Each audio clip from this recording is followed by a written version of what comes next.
أعوذ بالله من الشيطان الرجيم بسم الله الرحمن الرحيم صلى الله تعالى على حبيبه محمد وآله وسلم. Assalamu alaikum and welcome to our segment on Surah At-Tawba. Inshallah, today we will cover the second ruku of Surah At-Tawba, verses 7 to 16. The last ruku ended on the note that when dealing with the people who are mushrikeen, we should stand up and fight against them, but at the same time, we must be mindful not to deter them, but rather help them and bring them along the path. And if they ask for our protection, we must give them protection so that they may be enlightened because they were ignorant before. May Allah grant us the ability to understand the true meanings of the Quran by the grace of His Prophet Muhammad sallallahu alaihi wasallam. Ameen. With this dua, let's begin the second ruku of Surah At-Tawba. Verse 7. كيف يكون للمشركين عهد عند الله وعند رسوله إلا الذين عاهدتم عند المسجد الحرام فما استقاموا لكم فاستقيموا لهم إن الله يحب المتقين. How can there be for the mushrikeen an oath in the sight of Allah and with His Messenger, except for those with whom you made an oath at Al-Masjid Al-Haram? So long as they are upright to you, be upright to them. Indeed, Allah loves the mindful.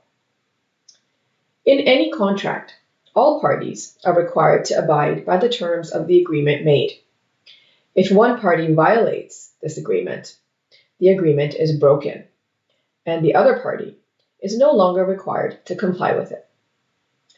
Since the mushrikeen are constantly violating their oaths with Allah and His Messenger, sallallahu alaihi wasallam, in this case, there is no obligation left on the mushrikeen, and they are of no concern to Allah or His Messenger, sallallahu alaihi wasallam. They can neither receive guidance nor enter the setup of mercy.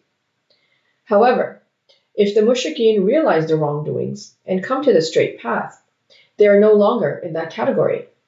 If they are honorable with the believers on the right path, and they fulfill their oaths, then the believers are also honorable with them.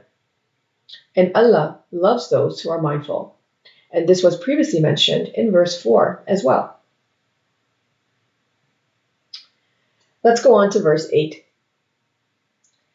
كيف وَإِن يَظْهَرُوا عَلَيْكُمْ لَا يَرْقُبُوا فِيكُمْ إِلًّا وَلَا ذِمَّةً يُرْدُونَكُمْ بِأَفْوَاهِهِمْ وَتَأْبَى قُلُوبُهُمْ وَأَكْثَرُهُمْ فَاسِقُونَ.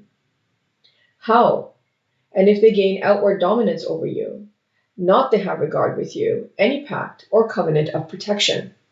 They satisfy you with their mouths, but their hearts refuse, and most of them are defiantly disobedient. Yarkubu means they have regard. Zimma means covenant of protection, fulfillment of commitments or responsibilities. Wataba means refuse. This verse elaborates from the previous one how the mushrikeen violate their oaths. As soon as they gain the upper hand, they ignore any pact that was made and disregard any responsibilities that they had to do. Instead of taking any sort of action, they just talk and try to please the other party with their eloquent words, even though they don't mean what they say, because their hearts deny the truth. Despite having knowledge of the reality, they do not want to act upon it. Let's go on to verses 9 and 10. Ishtara bi ayatillahi samanan qalilan fasaddu an sabili innahum sa'a ma kanu ya'malun. La yarkubuna fi mu'minin illan wala zimma wa ulaika humul mu'tadun. They have exchanged the signs of Allah for a small price and averted from His way. Indeed, evil is what they were doing. They do not observe toward a believer any pact or covenant of protection, and it is they who are the separators. Illan means pact, any such thing that has a right over us that we should be respecting and that cannot be denied out of courtesy, such as the rights of kinship, the rights of neighbors, or the rights of an oath. These two verses are further explaining the thinking pattern of the mushrikeen who violate their oaths. They do it for their own selfish purposes or gains. They prefer to satisfy their own egos rather than being selfless. Therefore, they have stopped from the right path and cause others to stop as well by averting them from Allah's way. They are not on the same path as the believers. They are not on the same page, and they have separated themselves. As previously stated in verse 8, they have no regard for any pact, nor fulfill the responsibility imposed on them in relation to their oaths. They do it for the sake of worldly pursuits, and this action of theirs is wrong. Let's go on to verse 11. فَإِن تَابُوا وَأَقَامُوا الصَّلَاةَ وَأَتَاوُا الزَّكَاةَ فَإِخْوَانُكُمْ فِي الدِّينِ وَنُفَصِّلُ الْآيَاتِ لِقَوْمٍ يَعْلَمُونَ. But if they repent, establish salah, and give zakah, then they are your brothers in deen, and we detail the signs for a people who know. This verse states the formula for coming out of the mushrikeen mode and highlights Allah's mercy. Allah is stating here that even though some may go off on the wrong path, they may not keep their oaths. They break their oaths. But if these people stop their actions, repent, establish a system of salah and zakah, then they are on the same path as the believers. They are like brothers in deen, and they will be provided with security, help, and guidance. Such is the mercy of Allah. The mercy of Allah is also highlighted in Surah Az-Zumar in verse 52, where it says, "Say, O my servants who have transgressed against themselves, do not despair of the mercy of Allah. Indeed, Allah forgives all sins. Indeed, it is He who is the forgiving, the merciful." Let's go on to verse 12. وَإِن نَقَاسُوا أَيْمَانَهُمْ مِنْ بَعْدِ عَهْدِهِمْ وَطَعَنُوا فِي دِينِكُمْ فَقَاتِلُوا وَإِمَّةَ الْكُفْرِ إِنَّهُمْ لَا أَيْمَانَ لَهُمْ لَعَلَّهُمْ يَنْتَهُونَ. And if they break their pledge after their oaths and defame in your deen, then fight the leaders of denial, for indeed there are no pledges for them, so they may cease. Nakathu means they break. Aymanahum means pledge or a solemn promise. This verse is stating that if they still break their oaths and show total disregard for any pact or agreement and have reached the highest level of denial, then the agreements made with them have no status, and the believers must fight with them so they can be corrected and stop their ways, in turn causing to stop the creation and spread of corruption within the society. Let's go on to verse 13. أَلَا تُقَاتِلُونَ قَوْمًا نَقَاسُوا أَيْمَانَهُمْ وَهَمُّوا بِإِخْرَاجِ الرَّسُولِ وَهُمْ بَدَاؤُكُمْ أَوَّلَ مَرَّةٍ أَتَخْشَوْنَهُمْ فَاللَّهُ أَحَقُّ أَن تَخْشَوْهُ إِن كُنتُم مُؤْمِنِينَ. Would you not fight against a people who broke their pledges and dared to expel the messenger, and they had begun you the first time? Do you fear them? But Allah has more right that you should fear Him, if you are believers. Wahammu means dared, to have the courage to intend something. This verse is a reflection point for the believers. How is it possible to not fight against those who break their promises and are not true to their words? What type of immoral character is this? It is of utmost importance for believers to have the strongest moral character, just like Allah's Messenger, the Holy Prophet, sallallahu alaihi wasallam. Allah is stating, how can anyone dare to disregard the Holy Prophet ﷺ or his sunnah. His example is a perfect example for the believers to follow. Allah is the one to fear and no other. A true believer fears Allah alone because he knows that in Allah's hands is everything and follows in the footsteps of his messengers. Let's go on to verses 14 and 15.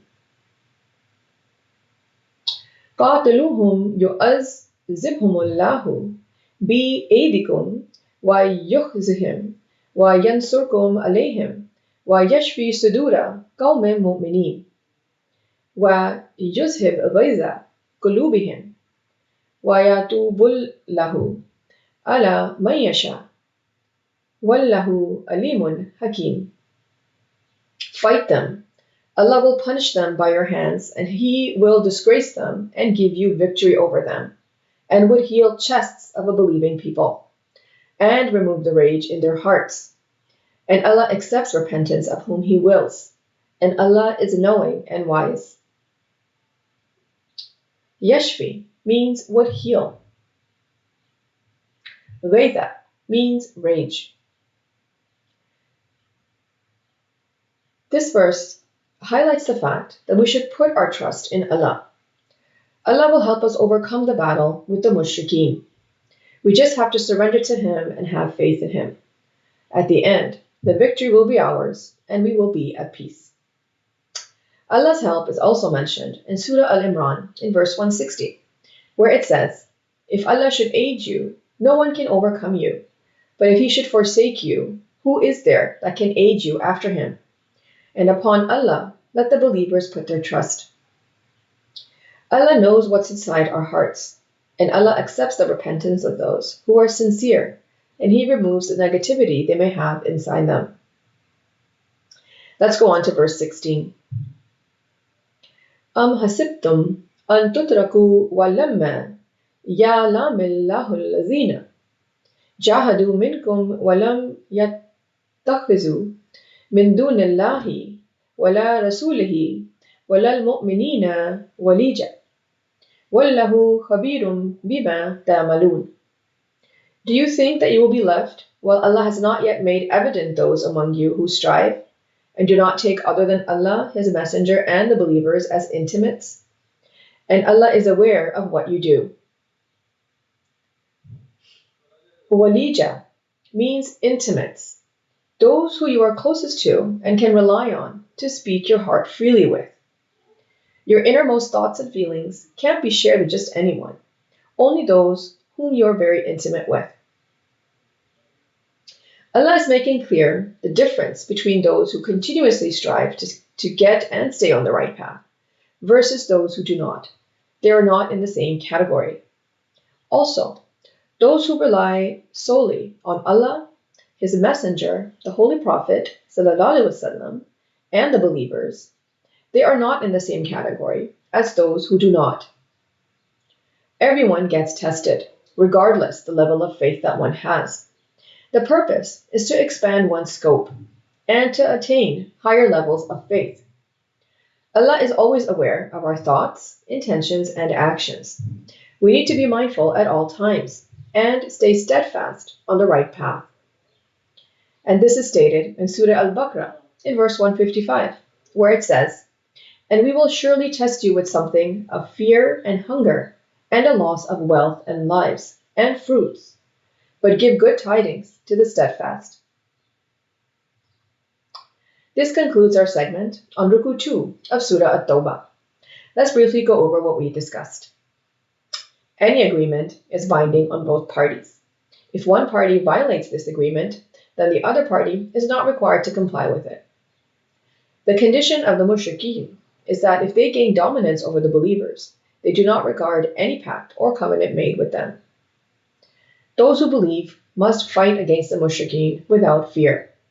Their trust should be in Allah, and their aim should be the pleasure of Allah and His beloved Prophet sallallahu alaihi wasallam. May Allah grant us the ability to understand the Holy Quran and its true meanings in light of the life and guidance of Prophet Muhammad sallallahu alaihi wasallam. Ameen. Thank you for joining us for this segment. Until next time. Sadaqallahu al-Aliyyul Azim. Allah speaks the truth, the exalted, the great. Sallallahu ta'ala ala habibihi Muhammadin wa alihi wa sallam.